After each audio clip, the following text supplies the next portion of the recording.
And looking at the pile of corporate strategy and dense legal documents for today, I have to say it feels like we're not just tracking news anymore. Now, it feels like we're tracking, what, tectonic plates? Tectonic plates of the gaming industry, exactly.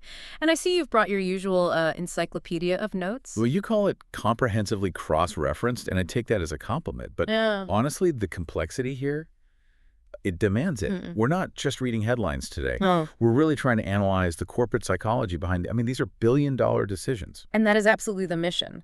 We have two massive stories that, on the surface, seem completely disconnected, but are really defining the future of gaming. On one side, you have the strategic, almost gravitational pull of what will be the largest entertainment release in history, Grand Theft Auto 6. And the sheer corporate might of Take-Two Interactive basically dictating the entire market calendar. And then on the other side, we're watching this highly technical, really contentious legal battle playing out in the Tokyo District Court.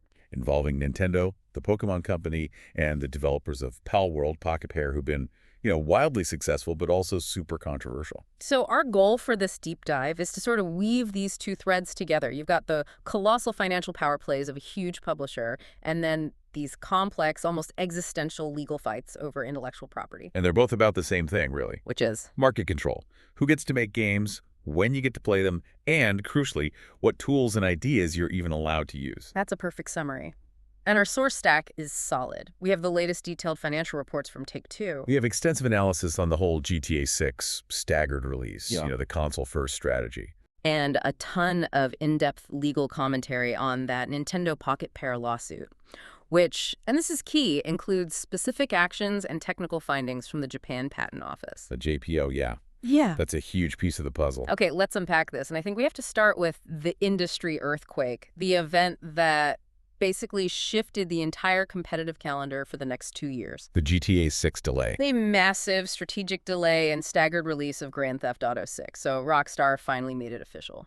The launch date for GTA 6 is November 19th, 2026. A date now burned into the minds of millions. Right. But the key detail beyond just the year was the platform situation at launch. It is initially only for consoles. PlayStation 5 and the Xbox Series X and S. PC gamers have to wait. Now, this console-first approach, it always frustrates a huge part of the fan base. So why is this still the standard operating procedure for a studio as massive as Rockstar, even now in 2026? It really, it boils down to two things: risk mitigation and pure optimization efficiency. When a studio is aiming for a launch of this sheer magnitude, stability is everything. Consistent performance is paramount. And Rockstar prioritizes consoles because the hardware is, by definition, fixed spec. What does fixed spec actually guarantee them that they just can't get on PC at launch? It means they're only testing for two primary hardware configurations. That's it. Just the PS5 and the Xbox. Exactly. They know the precise capabilities of the PS5's custom SSD, for those blindingly fast load times. They know the thermal performance, the cooling solutions. There are no variables. So when they're implementing really demanding features like ray tracing or HDR lighting, they can optimize those effects with total confidence. They can guarantee a certain level of visual quality and a consistent frame rate for every single person who buys it on console. Right. They can promise a specific, stable experience. Whereas on PC... On PC, they'd have to test, what, hundreds? Maybe thousands of different combinations of CPUs, GPUs, RAM. Yeah. It's a nightmare. It creates a fragmented and just inherently unstable launch experience. So the staggered release is basically a massive public beta test. That's a good way to put it. A public beta for the live service parts for GTA Online before they even attempt to tackle the beautiful chaos of the PC ecosystem. It makes sense. Launching a game like this, a world-spanning blockbuster, and its online component, it's a huge logistical challenge. By staggering the PC release, they cut down the immediate server load. Right. And, more importantly, they give themselves this vital window, usually, 6 to 9 months? Yeah, that sounds about right. A window to deal with that first wave of inevitable launch bugs that millions of console players are going to find for them. For free. For free. Exactly. That whole debugging and patching process ensures that when the PC version finally arrives, it is way more refined and way more stable. So for anyone listening who absolutely prioritizes immediate access, who needs to be in Vice City on day one, the console is the necessary path. It's the only choice. Which brings us to the patient players. For the listener who is willing to wait, 6, 9, maybe even 12 months, what's the ultimate payoff? Because history really tells us the PC release is always the definitive version. The payoff is huge, and it goes way beyond just, raw graphical fidelity. Though that's definitely part of it. Oh, for sure. Better frame rates, higher texture settings, more customization. But the ultimate critical factor for the game's longevity is the modding community. The modding community gives these games a lifespan that publishers can only dream of. Absolutely. I mean, just think back to GTA V. It wasn't just a profitable game for years. It became this infinitely diverse ecosystem. Right. The modding community turned it into those hyper-realistic role-play servers that became their own cultural phenomena. And superhero sandboxes, high-fidelity car show simulators. Total conversions, it changed the entire game. The console version, as amazing as it is a fixed product. It is what it is. But the PC version? The PC version becomes an infinitely customizable creative platform. And that's what fundamentally extends the game's profitability and its cultural relevance for, a decade or more. So the bottom line for you, the listener, is this. If you are driven by immediacy, you buy it on console, November 19, 2026. Yep. But if you see GTA 6 as a platform, something for the ultimate graphical performance, for customization, for long-term engagement that could last well into the 2030s, then the PC wait is demonstrably justified.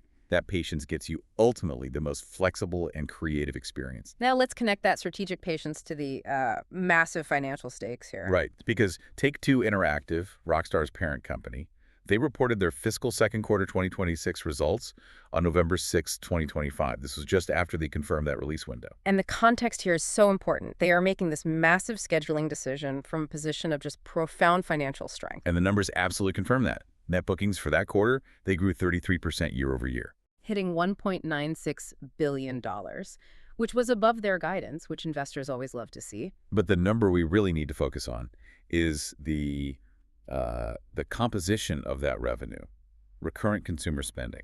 The microtransactions and live services. Exactly. It accounted for a staggering 73% of their total net bookings. 73%. So this isn't money from selling new games in a box. Not primarily, no. This is revenue from GTA Online, from NBA 2K's My Team and Virtual Currency, and from their huge portfolio of mobile games. Like Toon Blast, Match Factory. Precisely. And what that signals is a fundamental and very successful shift in their business model. Their revenue is now incredibly stable. It's derived from keeping existing players engaged, not just relying on that boom and bust cycle of big annual launches. And that massive, reliable financial safety net gives the CEO, Strauss-Zelnick, the confidence to delay GTA 6 to the exact moment that will maximize its fiscal impact. And Zelnick was not shy about setting expectations for the future in that report. No, his statement was basically a direct forecast for the entire industry. He talked about GTA 6 delivering an unrivaled blockbuster experience. I remember that phrase. And he said the expectation was to achieve record levels of net bookings in fiscal 2027. So not the year it launches, but the fiscal year after. Exactly. He emphasized that this success will establish a new baseline for the company. They're not just projecting growth, they are projecting a total structural elevation of their entire financial position. And it's all riding on the back of GTA 6. A bet they can afford to make because of how stable their other revenue is. This incredible confidence, this financial security, it leads us to the second highly strategic element of that November 19th, 2026 date. The awards season. The tactical placement completely outside the awards season window.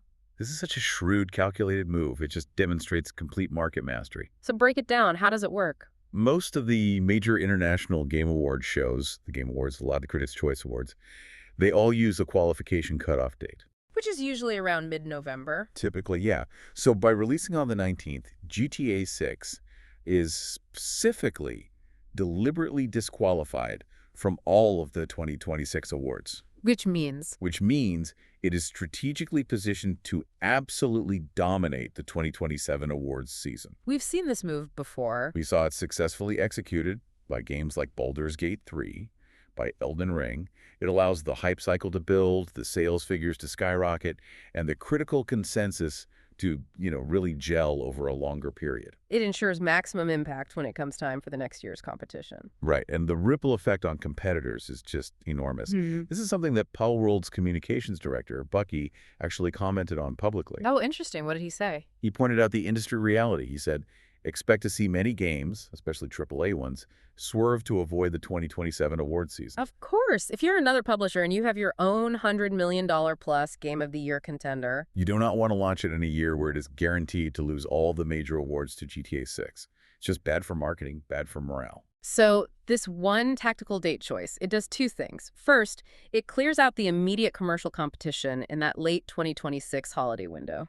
And second, it forces every other major publisher to basically reschedule their long-term project plans just to avoid the 2027 critical awards window.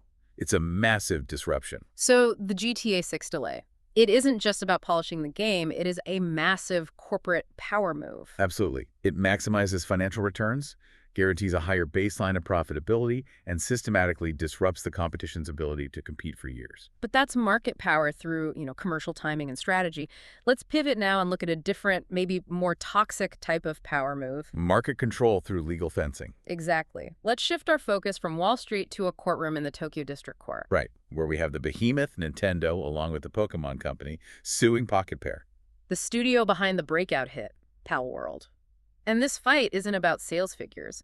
It's about whether you can legally monopolize an entire genre's conventions. The conflict here is, it's deeply concerning for the future of just iterative game design. Nintendo is seeking an injunction against infringement Which would halt sales and development of Pal World entirely. and damages, 5 million yen. But crucially, the lawsuit is centered on the argument that Pal World infringes on multiple patent rights held by Nintendo. And this is the important part. Patents related to game mechanics, not necessarily, the visual design of the creatures. Correct. And that litigation pressure is already forcing Pocket Pair to make concrete, and what they call disappointing, changes to the actual game design. You're calling them compromises. That's the chilling effect in action. Pocket Pair confirmed these adjustments were necessary to avoid disruptions to their development pipeline. So they're basically conceding ground just to avoid a court battle completely paralyzing their business. Right, and we've seen two major specific mechanical changes detailed in the sources so far. The first was the removal of the PAL sphere. The specific item used to capture the creatures. Yep.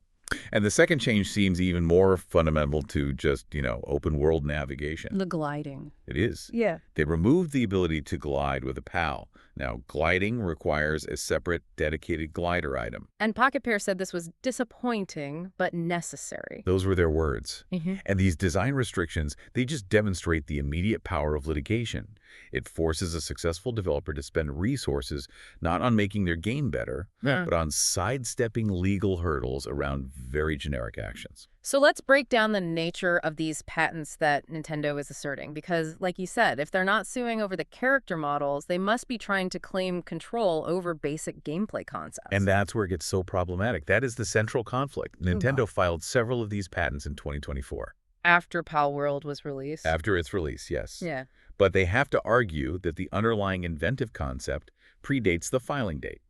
And the patents that are described in our sources are they are staggeringly broad. Give us an example. What's the specific technical language they're using to claim ownership over a fundamental game action? Okay, so consider the patent for a game program that lets a player perform actions in a virtual space. The solution is described in two modes. Mode 1 is the player firing an item that affects a character. Okay, like throwing a potion. And Mode 2 is the player firing a combat character that then engages in combat. Like summoning a creature. Right. And our sources highlight the, frankly, absurdity of this scope. One noted it could be interpreted as applying to literally every single turn-based RPG and the majority of non-turn-based RPGs in existence. Wow. It's an attempt to patent the generic function of targeting and deploying any kind of in-game action, whether it's an item or a character. That just seems legally unsustainable. I mean, if that patent stands, every developer would have to pay a license fee to Nintendo just for the privilege of, what, throwing a grenade or launching a summoned creature. That's the logical conclusion, and there are others. Further patents concern the simulation of object properties or collision between game characters. So basic physics and rendering that are in almost every 3D game. Foundational elements. Another patent deals with computing the motion of a game character with respect to other objects. And critics are interpreting that as an attempt to patent riding mounts. Like horses, in any game.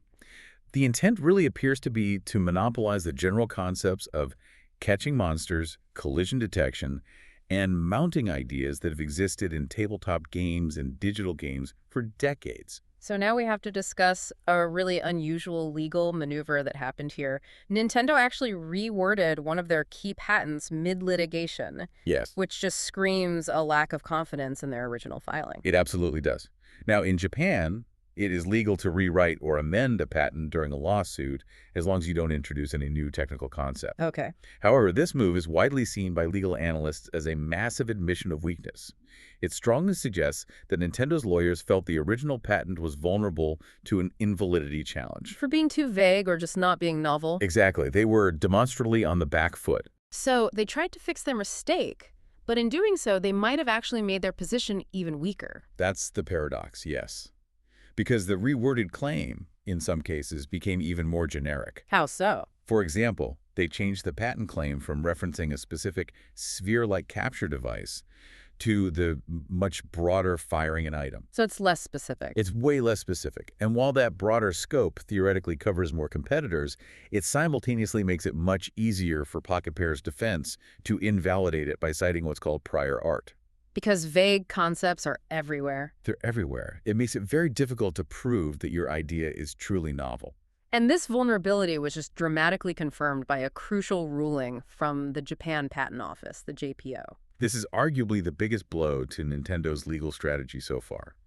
A key patent application within Nintendo's Monster Capture family, one that's very closely related to the patents they're using in court, was definitively rejected by the JPO. Rejected. And the JPO's role is to determine technical originality, so their decision really speaks volumes. And the reason for the rejection was just a clear lack of inventive step. They ruled the concept wasn't original enough to deserve protection.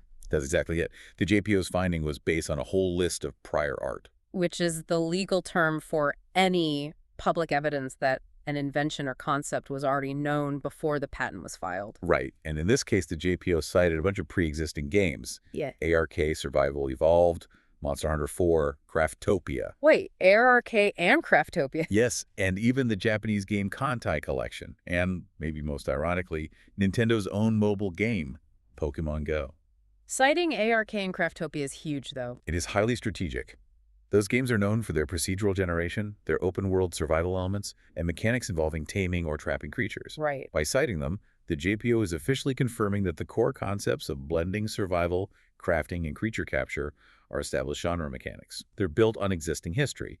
They are not novel inventions by Nintendo in 2024. So this technical rejection, it just completely undermines Nintendo's core argument of originality in the Tokyo court case. Fundamentally undermines it. And while the JPO's decision doesn't legally bind the district court judge, That has to carry enormous weight, right? it does.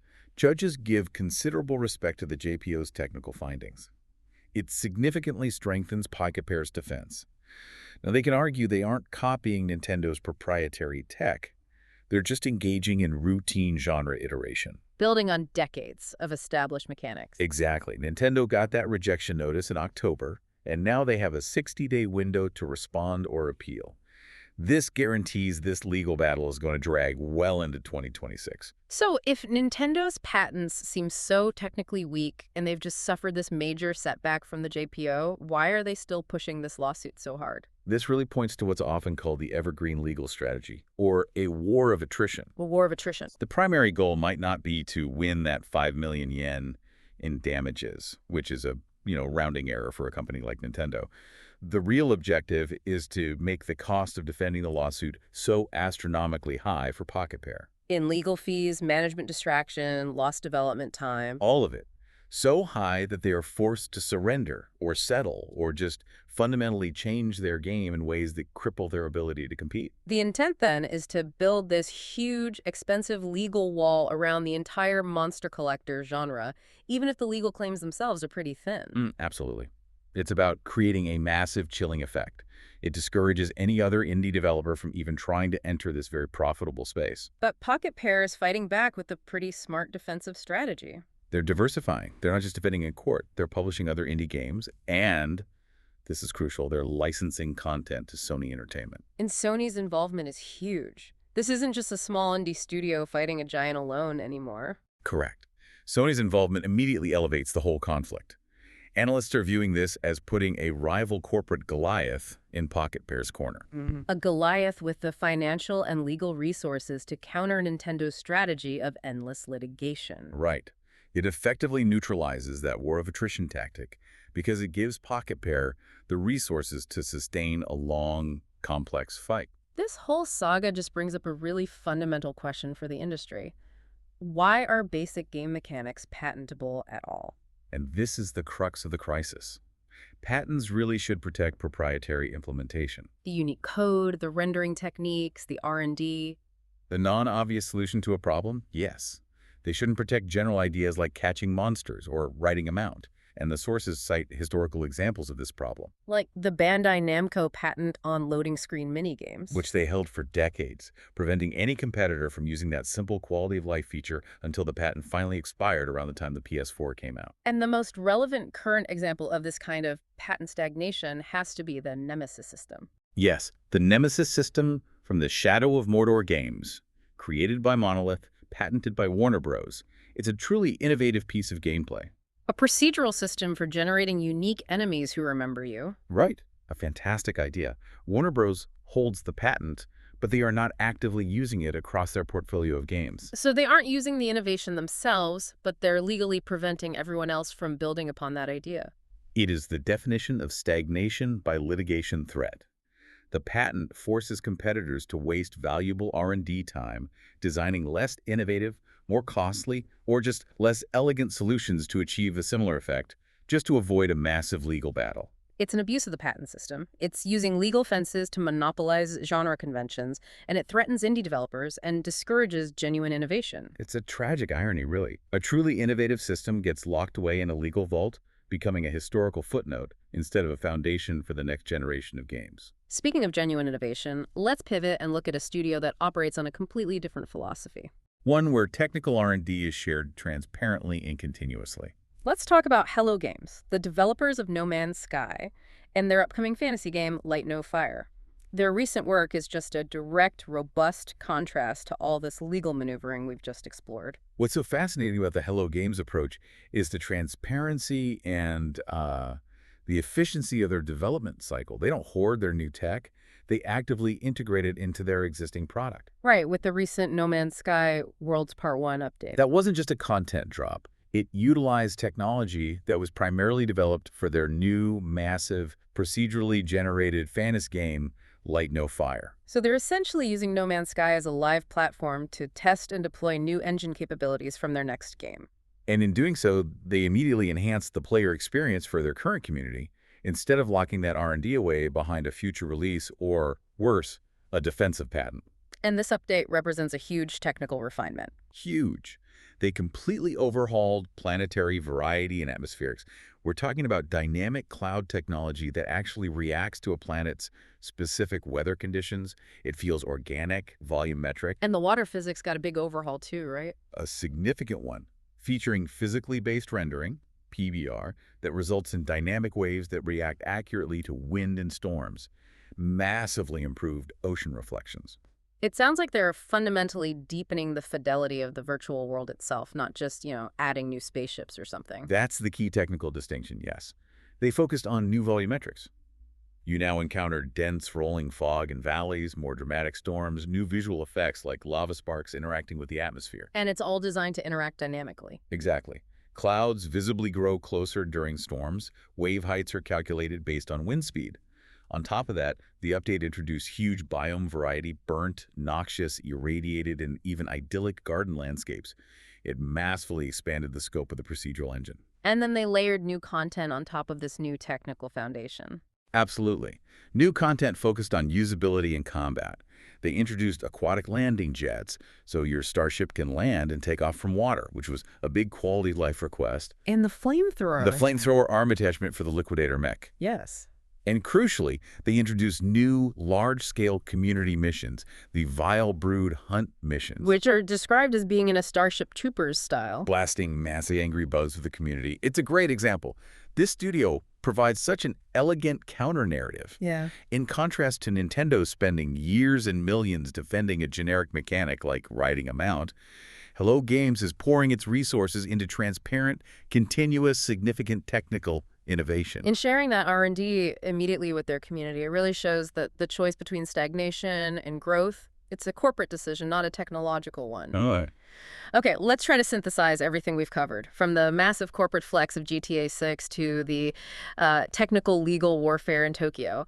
What are the essential takeaways for you, the player, the learner, trying to understand where this industry is heading? I think our deep dive really points to 3 defining conclusions for the next few years. Okay, what's the first one? First, market power dictates global timing. The GTA 6 delay to November 19, 2026. It confirms the immense gravitational power of a true AAA blockbuster.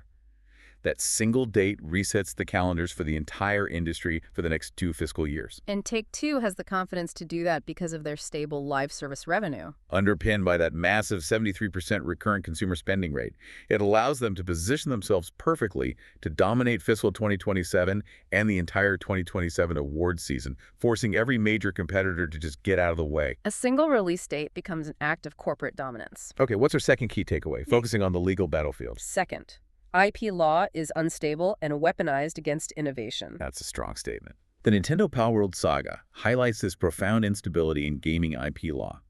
The JPO's rejection of Nintendo's patent, citing decades of prior art from games like ARK and even Pokemon Go itself, it demonstrates that many of these supposedly original mechanics are just too generic to deserve a monopoly. So the aggressive, high-cost war of attrition strategy. It's being used to suppress competition and stifle genre evolution, not to protect real proprietary technology.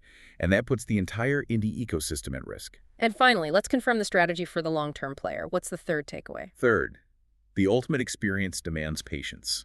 The confirmed pattern of a console-first, PC-later launch for a game like GTA 6 establishes a clear tier system for players. The console version gives you stability and immediacy. But the delayed PC version will inevitably deliver the most flexible, visually rich, and longest-lasting experience. That's because of superior performance on high-end systems and, more importantly, the infinite customization and longevity that the modding community provides. So if you prioritize control and endless flexibility... The wait for the PC version is always the strategic choice. And that brings our deep dive to a close. We've seen the calculated corporate chess game of Take-Two achieving financial dominance, setting itself up to just own the 2027 award season with GTA 6. And we've seen Nintendo's aggressive legal offensive against Palworld take a significant hit, with the Japan Patent Office basically ruling against their claim of originality for foundational genre mechanics. It's a really complex intersection, isn't it, where billions of dollars meet these arcane legal statutes, and the result defines not just what games we play, but how they're even made. It really is. So, to leave you with a final provocative thought to carry forward, the rejection of Nintendo's monster capture patent application relied heavily on citing games like ARK and Cracktopia as established prior art. If the fundamental general mechanics of a genre like catching creatures or collision detection or riding a mount, if these things are now legally being deemed too generic and unoriginal to patent, what does that actually mean for the future of creative development? That's a huge question. Will this legal clarity force studios to shift their creative focus entirely, to focus only on truly unique graphical assets and compelling stories to stand out? Or, maybe on the other hand, will this freedom from patent stagnation finally unleash a necessary wave of genuinely experimental, mechanically novel games that patent lawyers simply cannot anticipate or fence off? We encourage you to continue exploring those intersections of corporate strategy, intellectual property law, and digital innovation. Thanks for diving deep with us. We'll see you next time.